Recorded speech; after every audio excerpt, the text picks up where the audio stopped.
Anne, kelle poolt ma annan öelda. Ta oli väga tõsiseks läinud ja tõrjus, mis asja, et kuulge, et üksikkandidaat, tal on isa venelane, ta on ise Moskvas õppinud, ta ei ole üldse usaldusväärne inimene. No siis keegi teine mees, kes ka oli partei kandidaat Riigikokku, kes kandideerib, oli öelnud, üksikkandidaatidel pole lootustki, teil ei ole mõtet oma häält raisata niisama.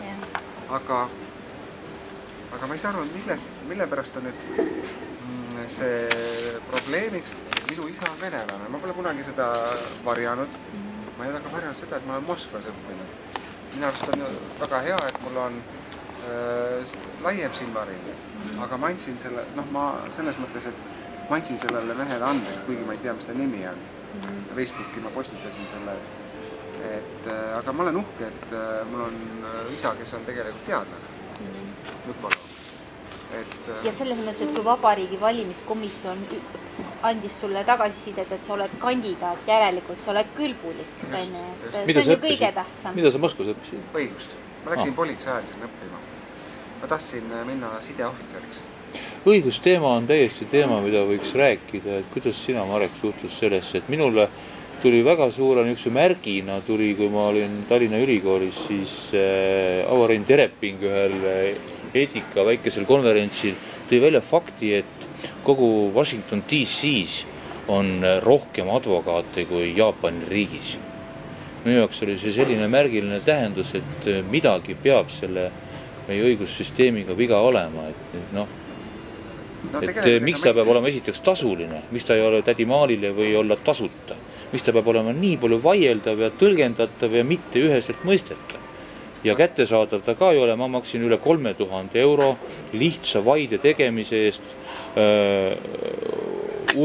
Alar Urmile Lextalist, tänu sellele Priia jamale ja sellele. Ta käsitles ainult selle vaide otsuse, või selle otsuse, mis Priia mulle esitles, selle tehnilist poolt, kõiki neid tehnilisi külgesid, sisus absoluutselt süüvimata. Mina maksin talle 150 eurot plus käibemaks, maksin talle tunnis selle eest, et ma ise õpetasin teda Priia regulatsioonist aru saama. Et midagi on siin väga valesti. Siin on mitte asja. Ma tahaksin natuke jätkata. Ma vastaks ennem ära, ma tahab meelest ära. Üks asi on see, et meil on juristid ületootmine, mis on fakt iseenesest. Aga samas, sest kõik ei leia endale tööd. Aga positiivne külg on selles, et inimesed on õigusteadlikumad. Õigusteadlikumad, ma eeldan positiivses võtmes seda, et nendel on väiksem võimalus siis eksida, ehk nad oskaksid seadust lugeda. Kuigi täna, kui on 2 juristi, on 3 arvamust. Nüüd on see asi, et miks see siis niimoodi on? Hea õigusloome tava ju tegelikult näeb ette, et seadus, õigusregulatsioon peab olema kergesti arusaadav, mõistetav ka keskmisele tasemele inimesele. Täna on tegelikult niimoodi, et juristid ise kratsime ka kukalt ja mõtleme, aga mida selles siis tahetakse. Ja me vastuste saamiseks me peame pöörduma seaduseelnõu seletuskirjade poole, aga see ei ole mõistlik. See ei ole mitte mõistlik, aga see ei ole normaalne. Tegelikult peab olema seaduse tekst peab olema üheselt mõistetav ja lihtne ja selgelt arusaadav. Õiguskeele instituut on juhtinud sellele tähelepanu. Põhiseadusel on ju kommenteeritud väljaanne selline. Just. Jah, tellis. Aga kunagi öeldi, üks professor Moskva ülikoolist ütles, et seadus tehakse ärimeeste jaoks. Selles mõttes, et toetada nende vabamat tegevust. See oli see ultreeritud näitel. Aga samas tegelikult peaks ta reguleerima ühiskonnaliikmete omavahelisi suhteid. Et nendel oleks ühtmoodi võimalik aru saada, kuidas nad peavad toimima. Ja nad saavad need käitumisnormid kätte ühest kohast. Aga nüüd ongi niimoodi, et meil on väga palju erinevaid õigusnorme. Paljudest me võib-olla lihtsalt seoses sellega, et me ei ole kokku puutud, ei teagi, et see on olemas. Et seetõttu on loonud, miks ta tasuta ei ole, kui tasulise õigusloome juurde tulla. Advokaadibüroo on meil olemas. Ta on monopoolses seisundis. Advokatuur. Vabandust, advokatuur, jah, on see büroo. Eraldi bürood. Jah, advokatuur on monopoolses seisundis. Ja tegelikult nemad dikteerivad täna turuosa, mis puudutab õigusabi osutamist. Nendel on õnnestunud ka õigusloomesse sisse viia, et Riigikohtus saab esindada ainult vandeadvokaat. Varem sai, kes oli õigus, tegelikult päris alguses oli ka niimoodi, et kes tundis, et ta võiks hakkama saada, siis volikirja alusel ta võis ka esindada. Ma saan aru, et seda ebakvaliteetset kohtusse pöördumist vähendada, et oleks väiksem koormus, on aru saada. Aga kui sul on ikkagi õigusteadust on lõpetatud, sul on diplom kätte antud, sa oled kutse saanud, sellepärast me ei pea eraldi minema ikkagi advokatuuri liikmeks, et siis klient esindada. Mina tajun siin tegelikult mõju, sellepärast ma lähtun oma väidetest isiklikust kogemusest. Ma pöördusin ühe advokaadibüroo poole ja palusin, kas nad esindaks mind PRIA vastu. Et järjekordselt on üks case, kus ma pean PRIA vastu minema kohtusse. Ma ei ole elu sees kunagi kohtusse käinud. Ei maakohtusse, ei halduskohtusse, mitte kuskile. Aga lõpuks kuskilt maalt on ka piir, eks ole. Ja siis ma saatsin advokatuuri kantsler on vist ametikoht. Kristel Voltenberg, kes juhuslikult on meie põllumajandusministri abikaasa, saatsin e-kirjad, me vahetasime neid e-kirju ja ma küsisin ta käest, et palun juhatage mind sellise advokaadi või advokaadibüroo poole, kuna ma sain eelmisest advokaadibüroost vastuse, et nendel on riive, see on siis huvide konflikt, et nad on ise esindanud PRIA-t, et siis nad ei saa nagu PRIA vastu minna. Ja siis ma küsisingi Voltenbergi käest, palun juhatage mind sellise advokaadi poole, kellel ei ole seda huvide konflikti. Ta hakkas kõigepealt mu küsimustega vastu, kelle poole ma olen pöördunud, selle asemel, et mulle vastata. Lõpuks ma küsisin, kas teil endal on siis huvide konflikt niimoodi. Siis ütles, et ei, Vakerma, nüüd me lõpetame kirjavahetuse, kõik, punkt. Ja nii ongi tegelikult. Mida ma nüüd öelda tahtsin? Vaadake nüüd, kuidas nüüd riigis on. 100 000 inimesed ei oska enda õigusi kaitsta. Miks nad ei oska seda teha?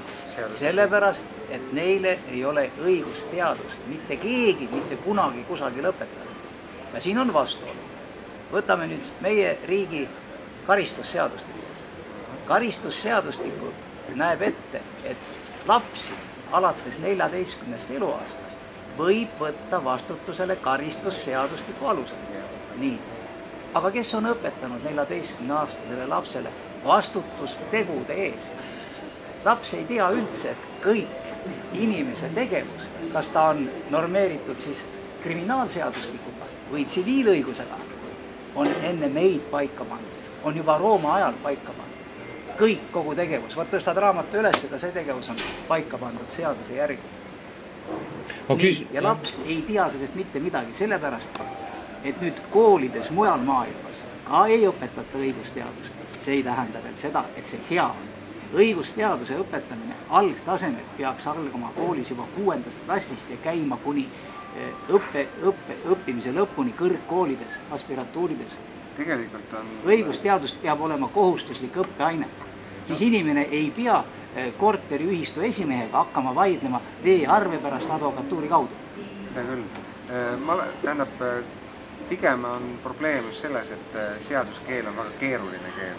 Muidu inimene võiks ju väga vabalt loeb ära, mida ta tegema peab ja ta saaks ka aru, aga ta on liiga keeruline. Aga siin ma vaidlengi vastu. Vaata, sa rääkisid praegu meile siin, et Eesti õiguskeele instituut. Ma küsin kohe, aga mis asi see veel on?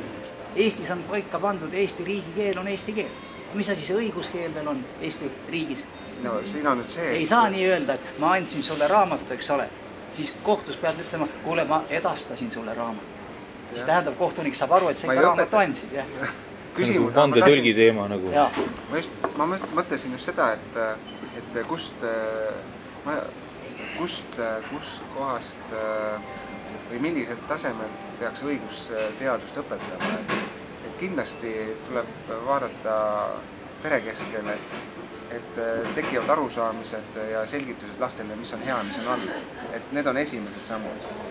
Et noh, võib-olla, kuna ma olen ise ka pikaaegne politseinik olnud, ja siis mul lapsed on käinud ka tööl, kuna ma olen olnud politseijuht Ida-Virus, siis oli mul võimalus võtta töö juurde ja näidata ja selgitada, mis see politseitöö endast kujutab. Et ma ei pidanud kuskil patrullis käima, et see võimalus oli olemas. Ja seal ma rääkisin, mis asi on peretüli, millest võib tekkida, mis asjad on vargused ja nii edasi. Et nendel on nagu, ma arvan, et mul on vähemalt selline mulje jäänud, et nendel on see arusaam olemas, mis on hea, mis on halb ja milliste käitumistele võib järgneda mingisugune sanktsioon. Mis on teo tagajärg. Just. Mis on teo tagajärg. Aga selge on see, et eks läbi peresisese kasvatamise, lasteaia, kooli ikkagi seletatakse. Noh, iseasi on nüüd see mahus, et kas lapsel on vaja teada, kuidas õigus kujunes, et noh, õigusteadus räägib ju tegelikult kogu selles loomeprotsessis. No seda ei ole vajagi nendel, see koormab üle aru. No lapsel on ikkagi lapse programm, mida temal on vaja teada. Arusaam sellest, kui ta midagi teeb, mis sellele järgneb. Et ma arvan, et koolis õpetatakse mingil tasemel, aga jah.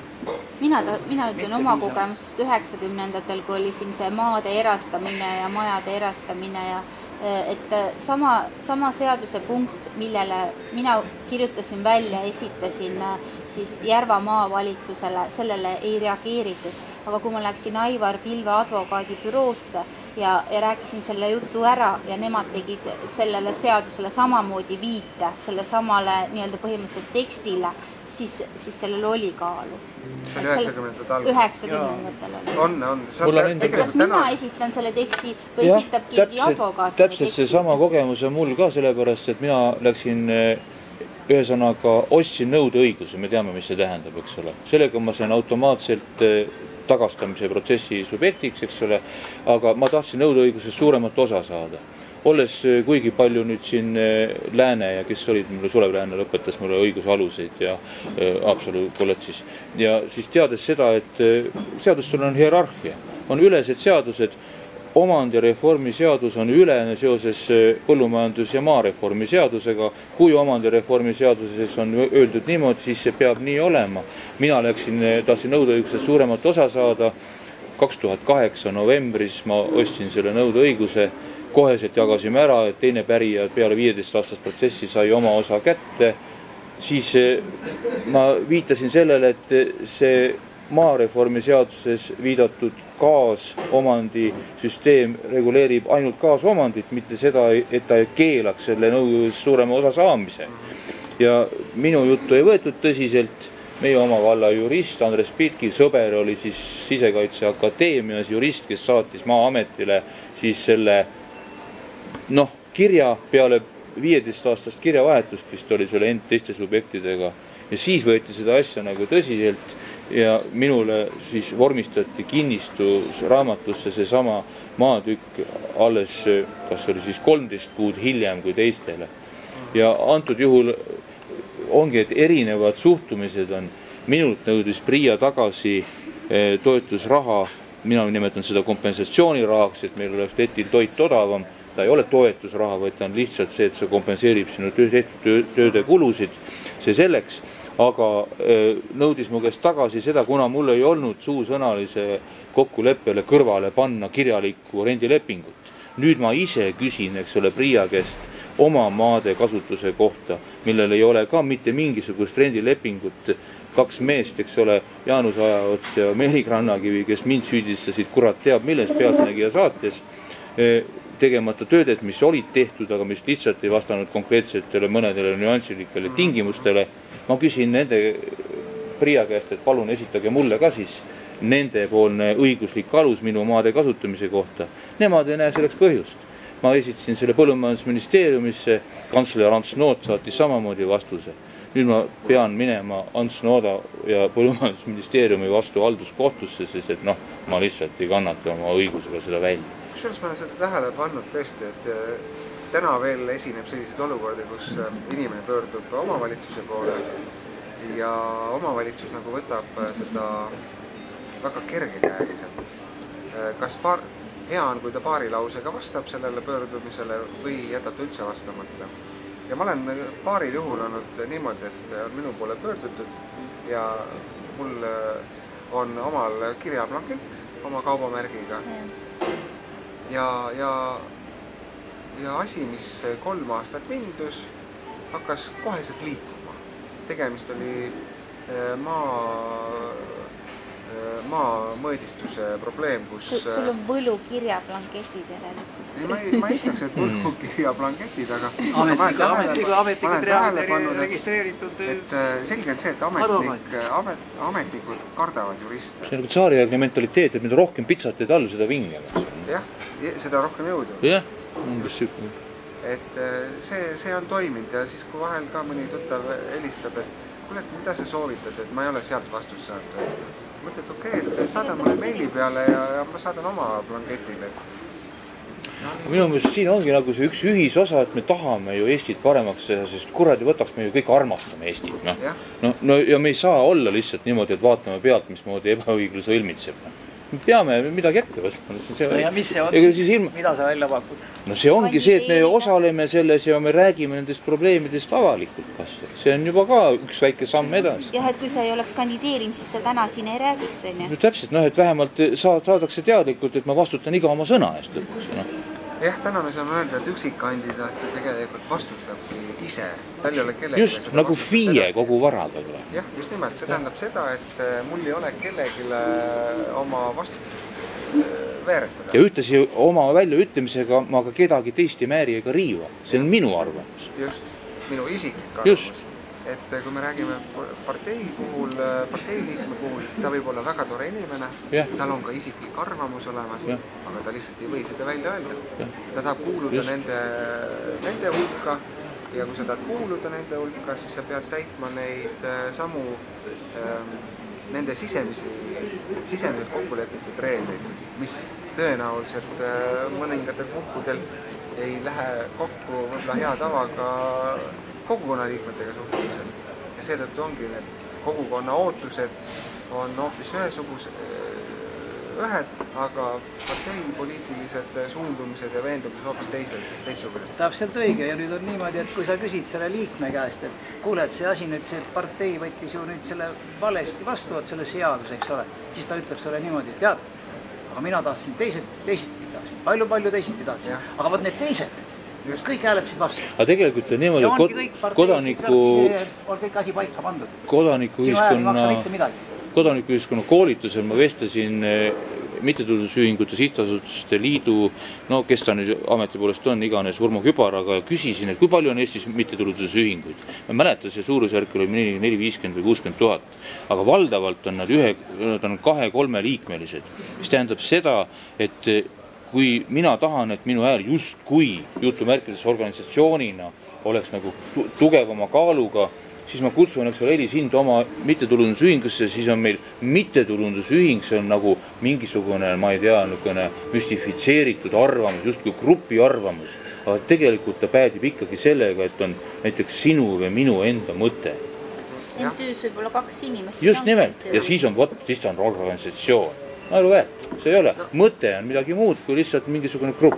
Ma vaatasin, kas või see sama asi, et nüüd on viimasel ajal pommitatud erinevate MTÜde poolt Riigikokku kandideerijaid. Samasooliste seadusega seoses, täna just saadeti link. Täna saadeti link vastustega. Ma plaanisin, et ma saadan talle tagasi, et ta kindlasti peab avaldama, mul oli need testile vastatud, oli kommentaaridega ja see testi vastused omavad terviklikku pilti ainult siis, kui need kommentaarid on juures. Et või siis oli vabatahtlike päästjate ühingust oli... Kanepi liidust oli küsimus. Kanepi, jah, täna ma vastasin sellele. Päästetust oli ka vabatahtlik sõna. Siis oli korruptsiooniga seoses. Sinna ma ei ole jõudnud veel vastata ja siis ma vaatasin, et sellele ei saagi niimoodi üheselt vastata, et lihtsam on kui ta intervjueerib ja ma võin seda vastata, et ma olen igal juhul korruptsiooni vastu ja ma ka toetan näiteks selle seaduse mitte vastuvõtmist, et kaitsta veel täiendavalt Riigikogu liikme puutumatust. Nüüd on eelnõu, eks ole, seal Riigikogus. Et kui sa julged teha, siis julge ka vastutada. Just. Ja selles mõttes on kummaline, kuidas Riigikogus vaatad, hääled jooksevad mööda partei ridasid pidi, et selles mõttes, et miks siis 101 liiget, kui seal ütleme neid otsustajad on üldse, ma ei tea, 10 tükki või 5 tükki või et see on ju lihtsalt näitemäng, et selles mõttes, et ma istun seal, mulle öeldakse, mis nuppu ma vajutan, on ju, ja kui sa seda nuppu ei vajuta, siis sa ei ole rohkem Riigikogus. See on kummitempli variant, eks ole, et meie ei ole kummitempli. Ja siis viivad mõtted illuminaatidele ja mida iganes, mis muinasjuttudele ja mitte muinasjuttudele ja sidemetele. Ei, no praegune see töökorraldus Riigikogus, no mõelge nüüd ise, kui ikkagi normaalne inimene mõtleb, Riigikogus toimuvad ööistungid, kus esitatakse üksteisele jaburaid küsimusi, jaburaid ettepanekuid, mida tavakodanik juba saab lahti mõtestada, väga raske, mis asi see toimub. Ja terve öö otsa tehakse niisugust lollust. See on opositsiooni relv, aga järelikult ei ole. Milleks seda vaja? See on selleks vaja, et normaalsemat seda relva ei ole, et opositsiooni ei kaasata, aga peaks kaasama kuidagi, ma ei kujuta ette. Ja milleks seda vaja teha ööistungil? No, et käkki keerata, et neid väsitada ja näidata. Mitte 51% häältest, vaid 75% häältest peab olema mingil asjal kaalu, siis peaks olema opositsioon ka ja üleüldse jääb arusaamatuks, kuidas riigikogulane võib seaduse vastuvõtmisel jääda erapooletuks. No milleks ta seal on siis? Vot seadus, ma ei tea seda, ma olen erapooletu ja kahe vaheline, aga miks ta sinna läks siis? Jääbki kahe vahele. Ei, võidakse luua olukord, situatsioon, kus ta jääb kahe vahele, millisel põhjusel. SMS vaenudel see seadus oli viimati ju häbiväärne, jah. Et ei taha võib-olla põlu alla päris sattuda, sest kui sa jääd lihtsalt nimiassa nii rõõba, ei kala ega see, ei või ega, jah. Kala ega liha. Kala, jah, vabandust. Kolmapäeva vastu neljapäeva. Et kui sa ei taha see olla, või siis on see, et sul on tegelikult asjad jäänud ebaselgeks. Noh, sellisel juhul, kui sul on ebaselgeks jäänud, siis peaks valutama ei. Sest asjad pead endale selgeks tegema, sest sa võtad vastu õigusakti, mis hakkab reguleerima ühiskonna liikmete tegevust. See mõjutab nende edasist käekäigu. Või sa ei võta vastu seda. Kas sa võtad või ei võta, aga kuidas moodi sa saad jääda erapooletuks, ma tahan seda teada. Vaat ei tea, ma ei oska... No sa ei ole kõigis teemades pädev võib-olla. Mis sa teed sa üldse? Tuleb ära minna koju. No jah. Aga korra tulen veel valimiskasti juurde, et üks mõte, kui ma nüüd EKRE-s sain õigesti aru, võis olla ka see, et võib-olla tõmmatakse nagu see kuskilt üles, et aha, et näete, et saada kuidagi tähelepanu veel. Et täna vist oli need, kus jagatakse need kastid laiali või homme hommikul. Igal juhul, kas täna või siis homme hommikul? Kas see on nii, et tuleb Toompealt kõik kastid tulevad või? Vist küll, ma ei tea täpselt. Ma ei tea, kas see pitsat ei panda peale. Ma ei tea seda mehhanismi. Ja, et võib-olla saadetakse lihtsalt need lipikud. Kas tõesti üle 200 oma valitsuse või palju neid on? Ei, punkte on rohkem. Ma ei tea, aga... Valimisjaoskondi on rohkem, kui on omavalitsusi. See petitsiooni tegemine mõttetu asi. Sest kui nad teevad nii palju, kui nad tahavad. Meie ei kontrolli seal mitte midagi. Küsimus on selles, et kui fikseerid, näiteks igale kastile antakse see ID-number. Ja sina paned selle numbri sinna peale? Ei, mis meie. Sa võid ikka uskuma siis teisi.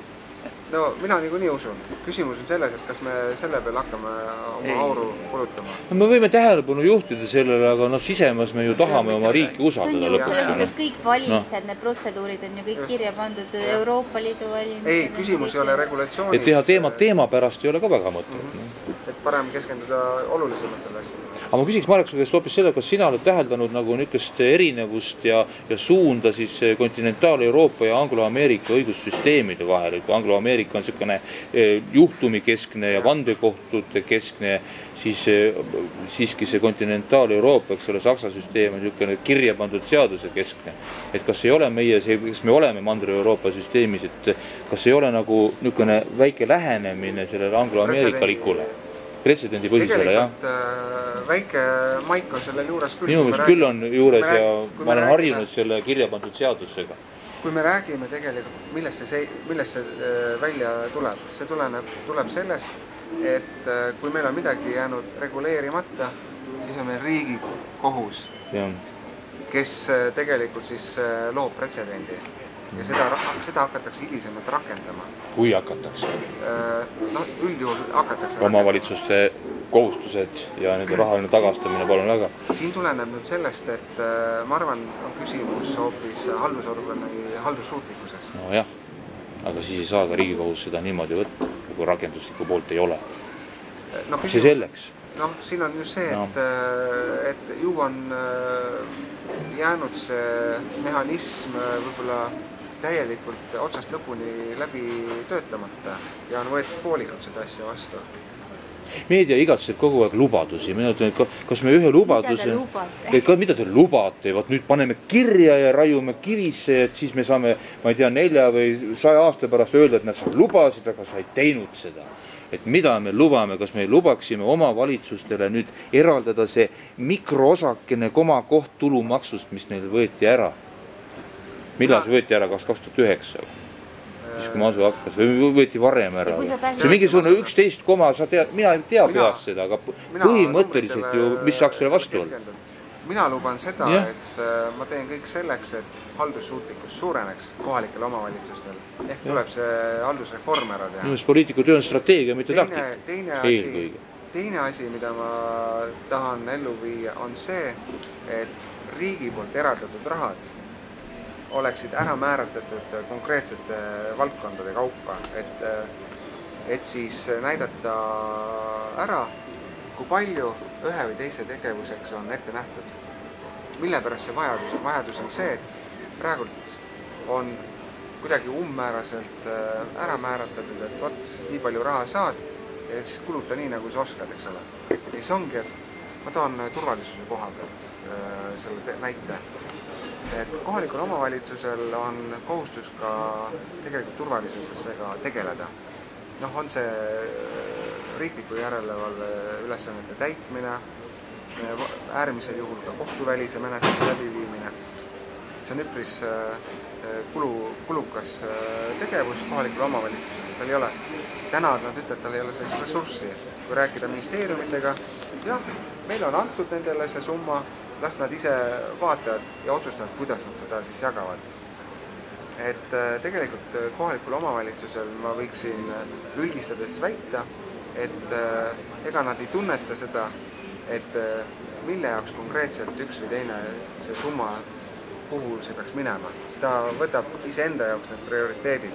Et sotsiaal, haridus, kultuur, sport ja kuidas ta ise seal paneb. Aga ta arvab, et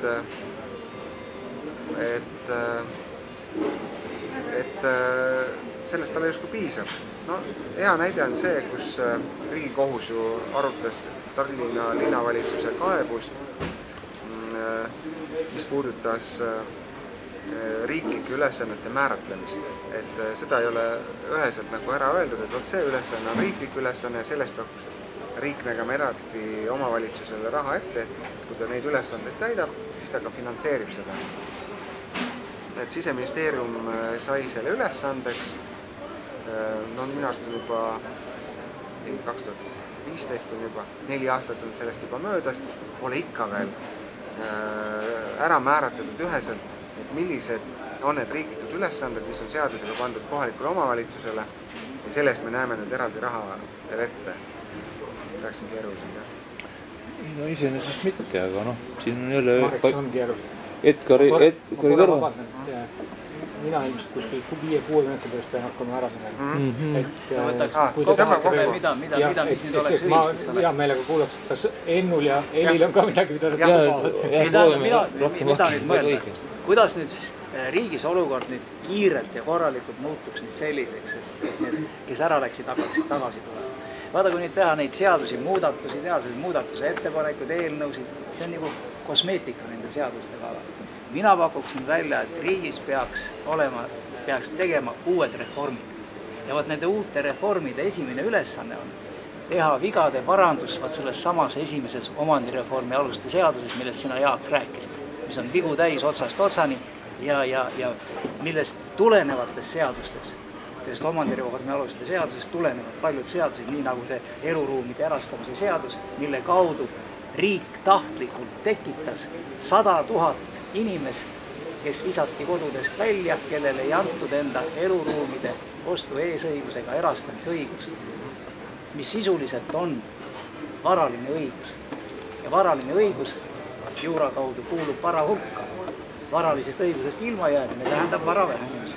Vara vähenemine tähendab kahju tekkimist. Ja kui on tekitatud kahju, siis on alust nõuda hüvitist kahju tekitajalt, Eesti riigilt, kohalikult omavalitsuselt. Vot sealt need vead algasid peale, 100 000 inimest ei saanud erastada enda korterit. Ja see arv 100 000, ma tahan praegu öelda ära, see tuleneb Riigikogus esinenud majandusministri Jaak Leimani kõnest 1997. aastal, 17. septembril ütles Jaak Leiman. Tõepoolest, peame tunnistama, 100 000 on neid inimesi, kes ei saanud enda eluruumi erastada EVP-de eest nii, nagu teised. Tsitaadi lõpp. Ja vot see tehti tahtlikult, tekitati 100 000 inimest niisugust. Ja vot need vead tulebki parandada uute reformidega. Kas need tagastati? Kuidas? Kas need tagastati või? Need anti võõramaalastele, need majad ja korterid anti võõramaalastele. Kas anti või tagastati? No mina ei saa lugeda seda tagastamiseks, sellepärast, et isegi juba Rooma õigus ütleb niimoodi, et kui inimene jättis oma kodu maha, jättis oma kinnisvara maha. No õiguslikus tähendus on tagastamine ikkagi. Sest ma tean ka selliseid juhuseid, kus inimene võttis kompensatsioonirahana välja, aga linn ei lasknud seda erastada. Gonsiori tänaval. Siin on nii, ma räägin, et seal on nii palju juriidilisi vigu, mis on vaja parandada. Ja võt neid saab parandada ainult uute reformide kaudu. Võt see oleks minu mõte, mis võiks Riigikogus teha. Seda saab teha ainult siis, kui Riigikogus valitseb üksmeel. Ja selleks tuleb valida uus erakond, mida ma praegu ütleksin, pakuksin välja nii nagu Jaaki, Andres Herkeli Eesti Vaba Erakond. Noh, loodame selle peale ja paneme ta ka vastutama. Selles mõttes, aga mina ei julge rohkem rääkima, ma nii palju rääkinud, et Eli, räägi sina. Mina tahtsin seda öelda, et see Riigikogu, kes nüüd kokku tuleb peale valimisi, et selle valimisseadusega ikkagi midagi ümber tehtaks, et ei saa niimoodi, et inimene, kes saab 300 häält, pääseb Riigikogusse, inimene, kes saab 3000 häält, ei pääse Riigikogusse, et minust ei ole see õiglane. Et ikkagi üks hääl, valija poolt üks hääl, sellel peab olema sama kaal, olemata sellest, kellele see on antud, kas on antud üksikkandidaadile, kellelegi parteitule, kes kandideerib parteinimekirjas või nii edasi. Et meil ei ole nagu teisejärgulisi inimesi, kes peavad koguma rohkem hääli, kes peavad tõestama rohkem või ma ei oska öelda mida, et üks hääl on üks hääl ja selles mõttes, et seal on võrdne kaal ükspuha, kellele see on antud. See on seesama, et kui täna meil 101 Riigikogu liiget, siis 101 enim hääli saanud kandidaati ikka pääsevad sisse, et neid ei saaks üle anda kellegi teisele. Mina Riigikogu valimise ringkonna mõtet, et seal oleks mõte siis, kui meil kandideeriks sealt selle ringkonna inimesed, et piirkonnast läheb keegi esindama seda ringkonda Riigikokku. Aga kui pannakse Tallinnast või kuskilt hoopis mujalt täiesti inimesed, kellest me teame ainult, et nad on Riigikogus, nad ei ole meie piirkonnaga kuidagi seotud, nad tulevad, korjavad siit hääled, lähevad Riigikokku, rohkem me neist ei tea, rohkem me neist ei kuule, et milleks selline kastisüsteem? Aga Tiku toob siis said? Ei ole saa. Kes selle valimisekspert nüüd oli? See Rein, ütle mulle nüüd. Tead küll. kes viib läbi ka suveülikoole abikaasat.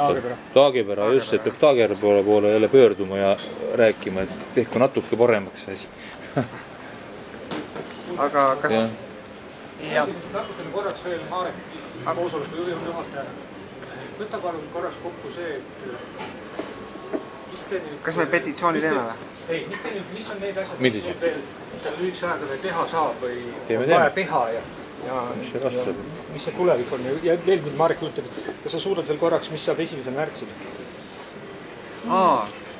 Et meil oleks vaja leppida kokku siis 1. märtsi õhtu koosviibimine, mina ajasin siin ühte asja, aga selles mõttes, et nagu see tagasiside oli nõrk ja siis ma veel otsustasin nende e-valimiste kasuks, et ma lähen 1. märtsil mõneks tunniks sinna, et siis ma ei võtnud seda korraldamist enda peale, et lihtsalt koht kokku leppida, kus saaks vaadata näiteks seda valimisstuudiot ja... Me saame ka seda arvutis teha tegelikult.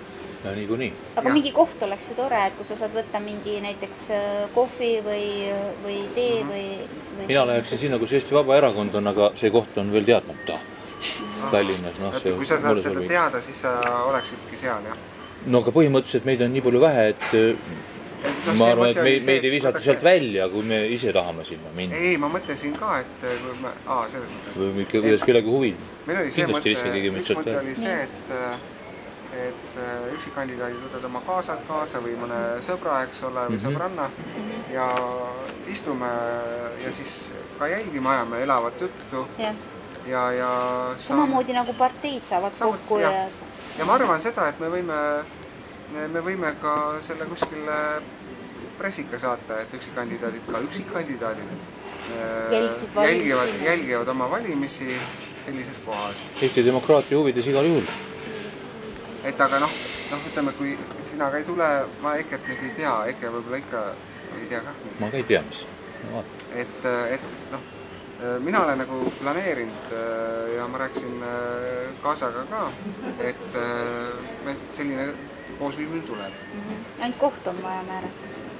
See võib olla ka tõesti sajame... Näiteks see võib olla see sama, kui siin on näiteks valimisstuudio võimalus, on ju, istume siin ja vaatame... See ei ole lahti otsa, see ei ole ei mõtlen, et mingi selline laud ja selles mõttes... Üks koht on öö otsa lahti, kus me olime nüüd, kui olid kohalikud valimised, kui me tegime 2 mehega praktiliselt tegime üle-eestilise valimisliidu ja osalesime kohalikel valimistel, siis me olime Tartu maanteel ühes pubis, ma täpselt aadressi ei mäleta, aga see oli öö otsa lahti. Ja seal ühesõnaga võtsid endale kohvi, kes tahtis... Tommi grill on ka öö läbi lahti. Mis see võis olla? See on, teate, see oli... See on seal ajakirjandusmaa Turu juurest. Täpselt. See oli see, kus jutte maalt ja verad, nüüd tuleb meelde. Ajakirjandusmaalt läbi Pärnumaalt kohe. Ja seal on öö otsa lahti ja seal on ruumi palju, seal oli tead neid inimesi, kes lihtsalt niisama oma kambaga tulid vaatama, jälgima valimisi. Ja seal olid niisugused, olid suuri laudasid, oli väikseid, eks ole, ja seal on 2 korrust. Seal oli allkorrusel olla ülemist ja seal oli suur ekraan. Aeg läheb kiireks, me oleme Facebooki hästi tihedalt, nüüd oleme ühenduses ja määratleme selle koha, et me ei jää teabest ilma. Seal saab kinni panna laua. Õnneks meid on nii vähe, õnneks või kahjuks on meid nii vähe, et me mahume ühe laua taha. Saab küll. Mina saan sealt läbi käia ja ma saan selle laua seal kinni panna ja mis kellast me paneme selle laua? Mis kell valimisstuudio hakkab? Võib ka natuke varem juttu ajada. Mina tulen ilmselt üksinda, minu abikaas on kunstiinimene, mitte poliitika loom. Toetab küll, aga... Võtab maalimisasjad kaasa. Teeb midagi meist savist. Et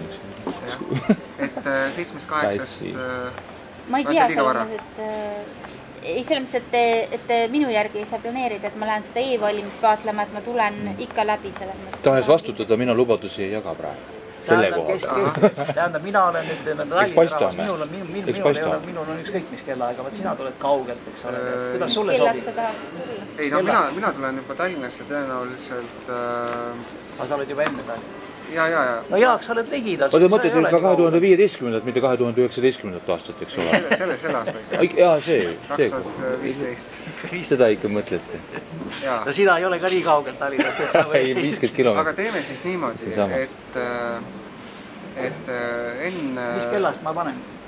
Mina võin selle asja ära... Ja see ei olnud see seiktus ülte maalt ja veret. Palju Tallinnast Türisse on või sinu koju näiteks? 100 kilti? 120. 120? Isegi rohkem. Nagu Pärnusse? Aga sa elad teist poole Viljandi. ma elan peaaegu, ütleme, Järvamaa lõunapiiril, et nii-öelda vastu Viljandimaa piiri. Suure-Jaani ei ole. Aga teeme siis niimoodi, et paneme kella 8. Kuskil seal on Seeder ka. Ja punkt 1. märts. 1. märtsil kella 8. Ma sõidan Kabalast läbi. Vanasti ma sõitsin mööda Põltsamaad, sealt Võhmaad tuuleveski see elektri. Kabalast on 10 kilomeetrit minu koju. Ma pidasin silmas ikka õhtut. Kas sa tead seda ka, kus see talu oli, kus see härra Venemaal midagi soosib ilmas? See, et oleme selle koha saanud. Hea sõber Ilmar Nahman ostis selle ära ja ta tuli. Ma sõidan täna isegi praegu läbi, ma saan raadiomees oli natuke. praegu, liiklust. Ta lihtsalt elab seal, seal on see lähed, Kaba lähedal, sellest ma räägin. Me teeme enne ära veel selle, et kui nüüd ma küsin ära suurelt ringid, enne kui nüüd laiali jooksime. Kui olete huvitatud, tähendab, sinul on olemas juba, siis ma teen autori allkirjaga selle kingituse. Tasuta lõunad ei ole, mis see maksab? Kirjastamiskulud. Kirjastamiskulud on väga väiksed muuseas. Väga väiksed on kirjastamist. Kirjutamine võtab aeg. No see on see, et sa siit piirkonnas, kes tähendab, kui sul on tuttavaid sõpru tema piirkonnas, siis soovitad. See on nagu veretilk Lutsiferile, tead, et noh, mis sellega kaasneb. Võtab käsi, terve käe. Ei tea. Nii, ma küsin nüüd filmimeeste käest ka. Kas teile ka tohib autori allkirjaga? Tohib muidugi, suurepärane. Tohib? Ja muidugi. Oot, siis niimoodi panele veel 2. Mul on siin üks kirjutusvahend ka niisugune. Mul on spetsiaal kuldpliiats. Nõnda, no jaa. No näed, see ei ole niisama. Diplomaatkohver nagu vanakoolimeestel. See diplomaat pärineb 80-ndatest. Olümpia-ajast 1980. Ma arvasin niimoodi. Meil on ka taoline kodus. Siin on firma märk. Meil on veel olümpiarõngasega. Tegelikult see on sellepärast, et ma ta õiget pidi maha paneks, kuidas lahti saab. Aga käsi sul väriseb, sa otsid lõputut tõde, sa kahtled kogu aeg. Et me ei ole pool tõdedes kinni, eks ole. Soo ja veel. Mis sul sealt veel välja tuleks? Et kingitusi on varrukas. Raamat või tähendab ajaleht. Nii, sinul ei ole seda. Peame siis pöialt, et sellest oleks üks tore film. Esilinastusel saame jälle kokku. Oota, mul jäi üks nüüd. Kas, see jääb mulle? Ei, siin on nüüd mitu. Ei, aga kui sul neid palju on, siis ma viin kohaliku raamatukogusse ühe vähem. Võid viia, sinna Koelev raamatuga koos. Ja. Nii, Koelev raamatukogu. 24. on tulemas rahvuslaste marss, Enn, sa tead? Jah, ma saatsin Facebookis selle pildi laiali, mille mulle saatis hea sugulane Jaan Hatto. Jaan Hatto, jah? Just. Jaan Hatto keeldus. Ma olen varsti mett ostnud ta juurest jälle. Minu reklaami tegemas tema ajalehe rahvuslik teataja kaudu. Ütles, et kurat, mina poliitikat, ma ütlesin, räägi, kuule, rahvuslaste klubi, mis on see eesmärk on? Kuhu sa ikka tahad minna? Aga mis sa tahad? Noh, ei tea. Ta ka otsib. Selles me panimegi peale kirjaks rahvuslik valija, mitte rahvuslik teataja. Just. Nendel on juba rahvuslik teataja. Aga siin ometi siin on Tõnu Kalveti artiklid sees, ma vaatasin. Et te otsite ka veel, eks ole, ei ole niimoodi lõplikku tõde. Sondeerivad. Just väga hea, et sondeerivad, et ei ole endast kinni. Heli hääl, jah. Koit, jah, nagu eestipärane koit. See on see laul ka, ilusal viisil. Jah, mis ei tea, siis Tõnismägi Koit. Või siis üks teine on ka, mis see on Kunileid.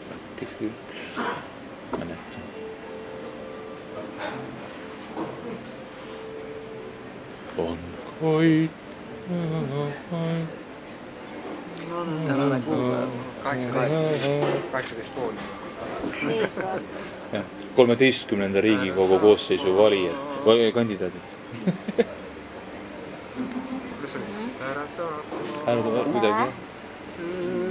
Kas pidad ka mingi raamat ikka muretsema? Kunstiraamat, mul on kunstiraamat maalidega. Asendaks sõna muretsemine rõõmustamine. Rõõmustame mulle ühe raamatu. Rõõmustame omale lapse või? Miks peab olema muretsema? Võtaks kohe kasutusele ja ongi eesti keele läheb käibele sõna muretsemise asemel rõõmustama. Keeleinspektsioonile ettepanek ära muuta. Ära muuta, muretsemise sõna kaotada ja asendada sõnaga rõõmustama. Sul oli perekonna nimel 2 N-i lõpus. Ja CK on ka keskel. Oleme väga keeruline nimi. W-d ei ole, aga... Mis ma olen või? Ei, mis nagu kas on mingi riigi juurtega? Hash oli ka või? Näe, siin ei ole, Vonni ei ole. Ei, ma tean, see. Kas on mingi Rootsi või Saksa? Mina ei tea, ükskülid panid selle nime vist niimoodi, väidetavalt on mingisugust, ma ei tea, metslase verd sees ka. Nii nad räägivad. Pole häbeneda midagi, sest ma Marekiga kohe jagama hakkame, et tema on see ida poolt veri ja mul on see saksa veri. Lööme kohe, liigub ilmele lõpeb ära, hakkame nina neetimiseks läheb kohe. Palun.